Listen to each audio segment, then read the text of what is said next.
भैया मेरे पति छोटी छोटी बातों पर नाराज़ हो जाते हैं, फिर लड़ाइयाँ हो जाती हैं। मैं ऐसा क्या करूं कि रिश्ता अच्छा चलता रहे। मैं उन्हें छोड़ना नहीं चाहती, हर कोशिश करके देख ली, लेकिन मिसअंडरस्टैंडिंग बहुत ज़्यादा रहती है। प्यार से बातें भी नहीं हो पाती।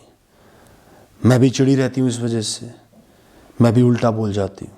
भैया मेरी वाइफ इमेच्योर है, छोटी छोटी बातों पर चिढ़ने लगती है, गुस्सा करने लगती है। मैं उसे बहुत प्रेम करता हूँ, पर इस वजह से मुझे भी बहुत गुस्सा आ जाता है।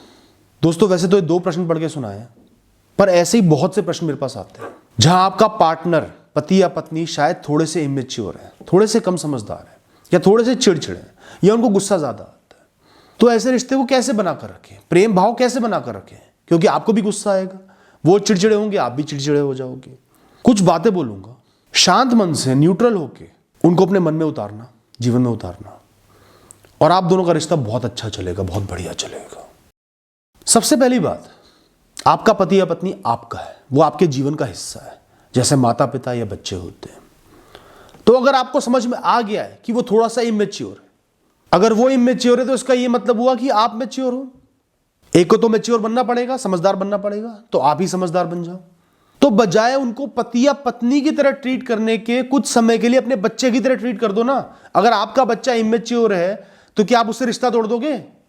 नहीं तोड़ोगे ना, तरीके से डील करोगे ना। तो अगर आपका पति या पत्नी थोड़ा सा इमेच्योर है तो वो भी आपके उतने ही अपने जैसे बच्चे हैं, तो आप अपने अंदर बड़प्पन ले आओ। अब जैसे क्या है, कुछ बातें इग्नोर कर दिया करो। पता है इमेच्योर है, बचकानी बातें कर देता है, इग्नोर कर दी, दिल पे नहीं ली, उन बातों को साक्षात नहीं लिया कि ये मुझे ही बोल रहा है, अरे ये तो बच्चा है। कुछ बातें हैं जो उनको बिल्कुल पसंद नहीं है, चाहे आप उनमें बिल्कुल गलत नहीं हो, पर वो उन्हें बिल्कुल पसंद नहीं है। कोई बात नहीं, चल इसके प्यार की खातिर मैं इसको त्यागता हूं, ये काम नहीं करते।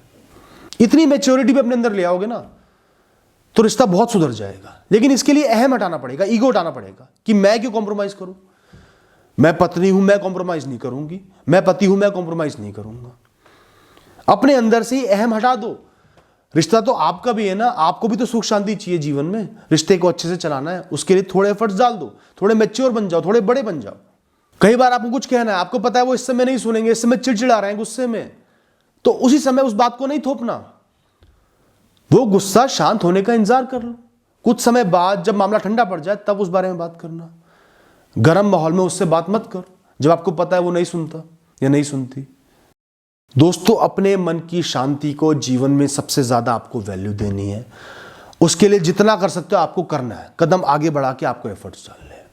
तो आज अगर आप एफर्ट्स कर भी रहे हो तो ये मत सोचो मैं पति पत्नी के लिए कर रहा हूं, मैं नाजायज कर रहा हूं, ज्यादा कर रहा हूं। आप अपने मन की शांति के लिए कर रहे हो कि आपका जीवन सुखमय बीते, टेंशन फ्री बीते, आपकी दिनचर्या अच्छी बीते।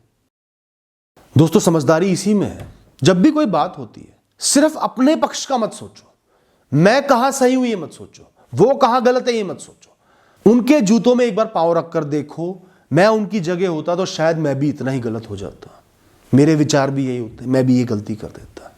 इतना एम्पैथाइज करना अपने पार्टनर से बहुत जरूरी है। उससे आपका गुस्सा, आपकी चिड़चिड़ाहट थोड़ी सी शांत हो जाएगी, आप नॉर्मल हो जाओगे। अगर आप दोनों को कहीं जरूरी जाना था, साथ में जाना था, पर उनके भाई की तबीयत खराब होगी इस वजह से वो नहीं गए, अब आप ये सोचोगे कि मुझे तो वहां जरूर जाना था, इसने मुझे वैल्यू नहीं दी, हमारे रिश्ते को वैल्यू नहीं दी, इनकी वजह से मैं नहीं जा पाया, जा पाई, गुस्सा आएगा। आप ये सोचो इसकी जगह अगर मेरा भाई होता और मैं अपने भाई को छोड़कर नहीं जा पाता या जा पाती तो मैं क्या गलत होती, सही होती ना। सोच को ऐसा रखो। आज उनके अंदर 10 कमियां हैं जो आप एक्सेप्ट कर रहे हो, जिनके साथ जी रहे हो, आपको जीना पड़ रहा है, कॉम्प्रोमाइज करना पड़ रहा है, तो क्या आप परफेक्ट हो, भगवान के भैया हो, आपके अंदर कोई कमी नहीं है? बिल्कुल होंगी, हर इंसान में कमियां होती हैं, बड़ी बड़ी कमियां होती हैं, कुछ वो भी बर्दाश्त कर रहे होंगे। अपनी कमियों का एहसास करो और जिनको वो बर्दाश्त कर रहे हैं उनका एहसास करो। तो आप उन पर कोई एहसान नहीं कर रहे, दोनों को मिलकर जीवन को चलाना है, इस रिश्ते को चलाना है। वो भी कॉम्प्रोमाइज कर रहे हैं तो आप भी कॉम्प्रोमाइज कर सकते हो। रिश्तों को ना हैंडल करना पड़ता है, संभालना पड़ता है, चलाना पड़ता है। वो अपने आप नहीं चलते कि सब कुछ सही चलता रहे, ऐसा नहीं होगा। तो सबसे पहले अपने पार्टनर को समझो कि उनका स्वभाव कैसा है, जीवन जीने का तरीका कैसा है, सोच कैसी है, विचार कैसे हैं। उनसे नफरत नहीं करनी, उनको समझना है, उनकी यूनिकनेस को आइडेंटिफाई करना है। इसको थोड़ा सा गुस्सा ज्यादा आता है, इस चीज में कॉम्प्रोमाइज नहीं करता बिल्कुल भी, ये अपने घर वालों के लिए बहुत पर्टिकुलर है। ये कई चीज़ों में मुझे अपने हिसाब से चलाकर खुश होता है या होती है। तो उनकी साइकोलॉजी को पढ़ो, समझो, और जो उनकी क्रिटिकल रिक्वायरमेंट्स है ना, जो काम वो करते ही करते हैं, उसमें खुद को सही तरीके से डाल लो। रेजिस्टेंस नहीं करनी, अपना भी भला करना, उनका भी भला करना है, उनके हिसाब से थोड़ा सा चल लो, या थोड़ा सा उनको जता दो, दिखा दो कि आप उनके हिसाब से चल रहे हो। कई काम दिखावटी भी होते हैं। अगर वो किसी इंसान को बहुत प्रेम करते हैं पर वो इंसान टॉक्सिक है, आपसे गलत है, सिर्फ उनको दिखाने के लिए उस दूसरे इंसान की इज्जत कर दो। उसके अलावा उस इंसान की सुनो मत, उनसे फालतू बात मत करो, उनकी बात मत मानो, पर उनको दिखाने के लिए थोड़ी सी इज्जत कर दो। आपका क्या गया?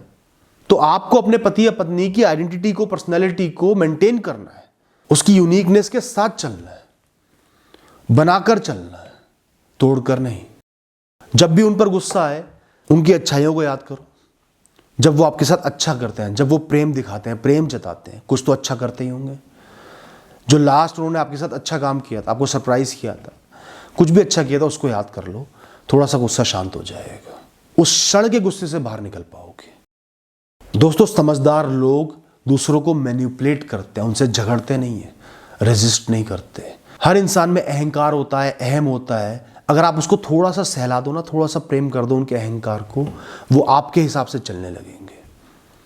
तो बजाय अहंकार को बढ़ावा देने के, उनसे युद्ध लड़ने के, उस अहंकार को सहला दो, उनके मन की बात कह दो, उनको जता दो कि वो बहुत जरूरी है, बहुत इंपॉर्टेंट है, उनकी बात सही है। फिर प्रेम भाव से अपनी बातें उनसे करा लो।